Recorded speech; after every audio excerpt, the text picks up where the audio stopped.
الحمد لله رب العالمين الرحمن الرحيم مالك يوم الدين إياك نعبد وإياك نستعين اهدنا الصراط المستقيم صراط الذين أنعمت عليهم غير المغضوب عليهم ولا الضالين آمين.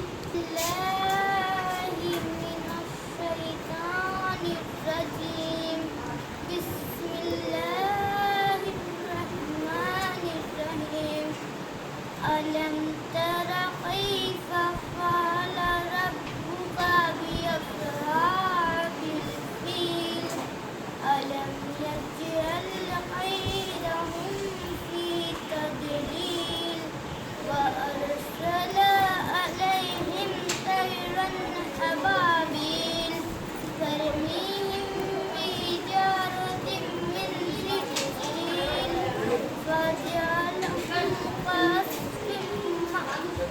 الرحمن الرحيم الحمد لله رب العالمين الرحمن